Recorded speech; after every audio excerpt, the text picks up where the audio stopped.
Reservation system जो हमने रखा है पिछले कई सालों में, उसमें लूप होल्स बहुत ज़्यादा है। मैं SC/ST आरक्षण का समर्थक हूँ, क्योंकि मैं जब ये बात बोलूँगा तो फिर बहुत क्लिप्स कटेंगी और लोग गालियाँ भी देंगे मुझे इसके बाद, पर मैं उन सब के लिए तैयार रहता हूँ। मैं तो बहुत मुखर तरीके से बात कहता हूँ कि SC/ST में भी क्लासिफिकेशन होना चाहिए जैसे OBC में होता है। बहुत सारे सिविल सर्वेंट्स जो करप्शन का रास्ता चुनते हैं वो एग्रीकल्चरल इनकम शो करते हैं बड़े पैमाने पर। Another thing which has come in the news, general category, reserve category, उसको लेकर जो न्यूज़ में अब आया है, this is regarding UPSC, this is the tweet. ये जो IAS ऑफिसर का है, पूजा Khedkar, getting into a reserved category when she is part of the having a non-creamy layer certificate, possesses property. Ab this becomes the whole controversy about reserved, non-reserved. When you have so much of wealth, आप क्या ये सही है, गलत है, आप बताइए, because you have taken the UPSC exam also. आप जनरल कैटेगरी के स्टूडेंट में स्टूडेंट। था। मेरा रैंक 384 था और मेरे हॉस्टल के मेरे दोस्त जिनका रैंक 415-20 था वो सब IPS IAS बन के अभी बहुत सीनियर पोजीशंस में हैं। और मैं ग्रुप B सर्विस मुझे मिली थी लास्ट में, CSS। So in a way I can say I have seen this. इसके बाद भी मैं रिजर्वेशन के फेवर में रहता हूँ in as far as the policy is concern. Implementation की दिक्कतें बहुत सारी हैं, जैसे कि ये मैं बहुत ध्यान से पढ़ नहीं पा रहा हूँ, लेकिन मैं समझ पा रहा हूँ आप क्या कहना चाह रही हैं। देखिए, reservation as a policy has to be there on caste की इकोनॉमिक बेसिस पे। इस पे भी डिबेट होता है, व्हाट डू यू फेवर? इस पे हम लोग कई घंटे बात कर सकते हैं क्योंकि बहुत लंबा टॉपिक है जी। और मुझे नहीं पता कि कितनी मर्यादाएं हैं, हमें कहाँ तक बात करनी है इस टॉपिक पे। आप जो मर्जी कहना चाहेंगे यहाँ पर। देखिए, रिजर्वेशन कास्ट पे भी होना जरूरी है। इकोनॉमिक क्राइटेरिया कुछ एक्सटेंट तक उसमें हो तो अच्छा है, लेकिन ये बात सही है कि रिजर्वेशन सिस्टम जो हमने रखा है पिछले कई सालों में, उसमें लूप होल्स बहुत ज़्यादा है। जैसे कि ये मामला आप बता रही हैं, मैं आपको कुछ एग्जांपल देके समझाता हूँ। इस पे अप्लाई होगा या नहीं मुझे नहीं पता, पर आप समझ पाएंगे कि क्या मसले हैं। और मैं UPSC को ध्यान रख के बात करता हूँ जी। SC/ST कैटेगरी में रिजर्वेशन मिलता है, उसमें क्रीमी लेयर नहीं है। सुप्रीम कोर्ट ने 2004-05 में एक फैसला दिया था M नागराज के मामले में, जिसमें यह कहा था कि जब प्रमोशन हम देंगे SC/ST में, तब हम इस बात को इंश्योर करेंगे कि प्रमोशन क्यों दे रहे हैं। So in a way they introduce the concept of creamy layer in promotions in SC/ST। Otherwise वहाँ अभी क्रीमी लेयर नहीं है। इसका मतलब क्या है? मैं SC/ST आरक्षण का समर्थक हूँ, क्योंकि मैं जब ये बात बोलूँगा तो फिर बहुत क्लिप्स कटेंगी और लोग गालियाँ भी देंगे मुझे इसके बाद, पर मैं उन सब के लिए तैयार रहता हूँ। अब मैं इतना अभ्यस्त हो चुका हूँ कि मुझे फर्क पड़ना बंद हो गया उसका।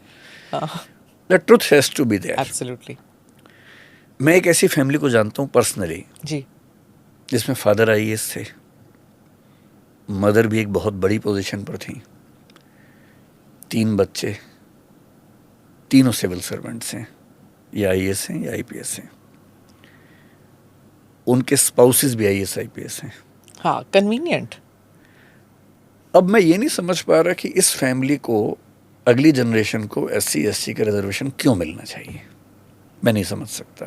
इनको मैं हमेशा कहती थी ये जेनेटिक सिविल सर्वेंट्स होते हैं। हो सकता है, मतलब यहाँ तक कि जो हमारे कुछ दोस्त SC/ST रिजर्वेशन के बहुत समर्थक हैं भी, बहुत पॉपुलर लोग हैं, अच्छे चिंतक हैं, जब बंद कमरे में मेरी उनसे बात होती है और मैं उनसे पूछता हूँ कि यार मुझे आर्गूमेंट दो, अगर आपके आर्गूमेंट में दम है तो मैं मान लूँगा, मुझे कोई दिक्कत नहीं है। क्योंकि पब्लिक डोमेन में आर्गूमेंट ये चलता है कि कई हज़ार साल का पिछड़ापन है, कई पीढ़ियाँ लगेंगी बराबर करने में। तो मैंने उनसे पूछा, मैंने कहा देश में 8% करीब STs हैं, 16% SCs हैं। 8% का मोटा मोटा मतलब होता है लगभग, आप मान लीजिए 11 करोड़ के आसपास, और 22 करोड़ SC हैं, 33 करोड़ की आबादी है। सरकारी नौकरियां साल भर में कितनी निकलती होंगी? मेरे ख्याल से सब भी, मतलब पूरे देश की सारी नौकरी मिलाएंगे तो भी शायद 2 करोड़ के आसपास होंगी, सब नौकरियां मिला के भी। इनमें से SC/ST की जो भागीदारी है, अगर हम 24% मान लें दोनों मिला के, वैसे तो 22.5% अभी है, तो भी ये 40-45 लाख होगी मैक्सिमम। इस 45 लाख में 33 करोड़ में से कौन लोग आए कौन ना आए ये हमें सोचना होगा। जब हम रिजर्वेशन दे रहे हैं तो साइंटिफिक होना चाहिए, लॉजिकल होना चाहिए। एक फैमिली जिसमें आईएएस कुछ लोग बन चुके हैं, अगली पीढ़ी में बन चुके हैं, उसकी अगली पीढ़ी को भी आईएएस का आरक्षण मिले। क्या इससे अच्छा ये नहीं है कि उसी समाज के वो लोग जो दूर गांव में हैं, स्कूल नहीं मिला जिनको, बड़ी मुश्किल से पढ़े, उनको फ़ायदा मिले। हम एक कम्युनिटी को सेंटर में लाना चाहते हैं, एक कम्युनिटी को अपलिफ्ट करना चाहते हैं, मेन स्ट्रीम में लाना चाहते हैं, या उसके कुछ परिवारों को बार बार पावर देना चाहते हैं। पर एक एलिटिज्म है। जैसे हिंदू समाज में पहले था कि भाई कुछ वर्ण या जातियां सेंटर में हैं, बाकियों को पीछे रखा गया तो उनको आरक्षण दो। अब उन समुदायों में कुछ परिवार ऐसे हो गए हैं, वो एलिट्स हैं, और वो एलिट्स कभी नहीं चाहेंगे कि आरक्षण उनके हाथ से निकले। तो उन्होंने अपनी पूरी कम्युनिटी को फील भी करवा दिया, समझा भी दिया कि ये आरक्षण छीनना चाहते हैं। जबकि सच ये है, मैं तो बहुत मुखर तरीके से बात कहता हूँ कि SC ST में भी क्लासिफिकेशन होना चाहिए जैसे OBC में होता है। अभी सुप्रीम कोर्ट में शायद कोई फैसला ऐसा है, या आपने शायद सुना होगा कि एक कमीशन है, रोहिणी कमीशन, उसकी रिपोर्ट सबमिट हुई है अभी हाल ही में, अभी आई नहीं है सामने पब्लिक डोमेन में। मेरा ख्याल है कि रोहिणी कमीशन की रिपोर्ट आने के बाद सब क्लासिफिकेशन इन SC ST, जो कि सुप्रीम कोर्ट ने खारिज किया है कई मामलों में, सरकार शायद उसको लाएगी। इस तीसरे टर्म में मेरे ख्याल से सरकार का इरादा ये होगा। आरक्षण कम तो कर नहीं सकते हैं, सोचना भी मेरे ख्याल संभव नहीं होगा, शायद ज़रूरत भी नहीं है उसकी, पर आरक्षण रैशनलाइज हो, उसमें रीजनेबिलिटी हो, ये ज़रूरी है और ये होगा। अब ये जो केस आप बता रही हैं ये OBC आरक्षण का है। OBC और EWS के आरक्षण में कितने बारीक पेच हैं, अगर आप सुनेंगे तो आप दंग रह जाएंगे। इस देश में EWS का आरक्षण कोई भी ले सकता है, आप भी ले सकती हैं, मैं भी ले सकता हूँ। OBC में क्या पेच है कि OBC में एक क्रीमी लेयर का कंसेप्ट है। इंदिरा साहनी केस 93 में जजमेंट आया था, उसमें इंट्रोड्यूस हुआ था। अब नियम ये है कि अगर आप OBC से हैं पर क्रीमी लेयर में, तो you will be treated as general. इससे बचना होता है। मैं ऐसे कुछ बचना होता है। हाँ, सही बात है। देखिए इतना डिफरेंस है। If you are in general category you have to be in first 75 ranks to be IAS। If you are in OBC you can become IAS on 400 rank almost. So there is a huge difference. इसलिए अगर किसी के पास scope होता है तो वो कोशिश करता है जी, कि मैं बन ही जाऊं। जी। मैं पिछले 25 साल में केवल एक ऐसे दोस्त को जानता हूं जो OBC में था पर उसने OBC आरक्षण लेने से मना कर दिया। ये कहेगा कि मुझे बचपन ठीक मिला, पढ़ाई ठीक मिली, why should I take reservation. ऐसे भी लोग हैं। जैसे एक रूल ये है कि अगर आपके फादर या मदर क्लास 1 जॉब में हैं तो आप OBC नहीं हो सकते, you get into creamy layer. आपके दोनों पेरेंट्स ग्रुप B में हैं तो भी नहीं हो सकते हैं, लेकिन ग्रुप C ग्रुप D में हैं, इनकम चाहे 8 लाख से ज़्यादा हो तो भी आप OBC में रहते हैं।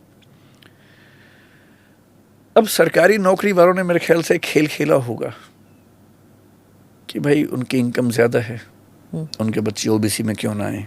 तो एक नियम बनाया गया कि जो B और C कैटेगरीज में हैं, C और D में, उनके बच्चों को हम OBC में रखेंगे चाहे इनकम ज़्यादा हो जाए। 8 लाख की लिमिट अभी है वैसे। फिर एक और खेल खेला गया, agricultural income will not be counted to see whether this person comes in creamy layer और नॉट। बहुत सारे सिविल सर्वेंट्स जो करप्शन का रास्ता चुनते हैं वो एग्रीकल्चरल इनकम शो करते हैं बड़े पैमाने पर। बिल्कुल। अब देखिए पेज क्या है, OBC में जो कैंडिडेट है उसकी अपनी इनकम काउंट नहीं होती है, केवल पेरेंट्स इनकम काउंट होती है। EWS में सबकी इनकम काउंट होती है 39 में। एक एग्जांपल लेते हैं, मान लीजिए कि मेरे फादर IAS ऑफिसर हैं और रिटायर होने वाले 2 साल बाद। मैं OBC में आता हूँ लेकिन मुझे मिलेगा नहीं आरक्षण क्योंकि मेरे फादर क्लास 1 जॉब में है। उन्होंने खूब पैसा कमा लिया है, इतना पैसा उनके पास है कि मैं उस इनकम से अपना काम चला सकता हूँ ज़िंदगी भर। बहुत सारी बिल्डिंग्स खरीद ली हैं, उनका रेंट आता है कई लाख रुपए, मान लीजिए महीने का 50 लाख रेंट आता है, एग्रीकल्चर से नहीं, बिल्डिंग से।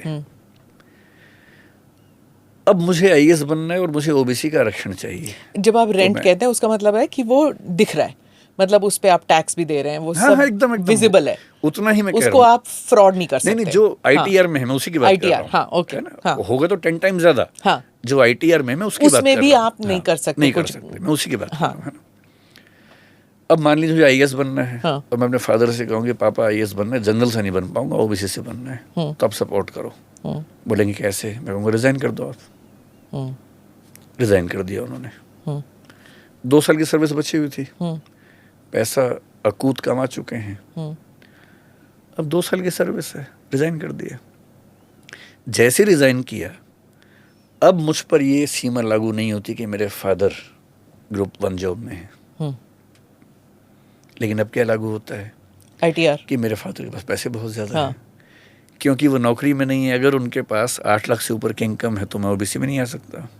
तो वो क्या कर सकते हैं, मेरे फादर और मेरी मदर अपनी सारी प्रॉपर्टीज मेरे नाम कर देंगे, गिफ्ट डीड कर देंगे।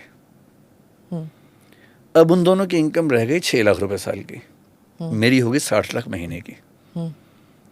पर ओबीसी होने के लिए मेरी इनकम क्राइटेरिया नहीं है, सिर्फ Parental parents income, income, parents। सिर्फ पेरेंट्स की, फैमिली नहीं, सिर्फ पेरेंट्स, मेरी नहीं।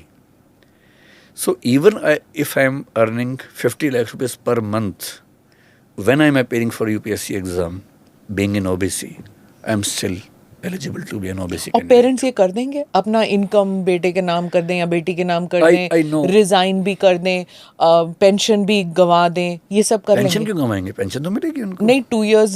नहीं, वो डिपेंड करता है कितनी सर्विस अच्छा, हो चुकी ओके, है उनकी, कितनी सर्विस, पेंशन हाँ। मिलेगी। ओके। और जो इस रास्ते पर चलते हैं उनको पेंशन की चिंता नहीं होती है, वो अपनी पेंशन पहले बना चुके होते हैं बहुत सारे। उनको पेंशन से चिंता नहीं होती।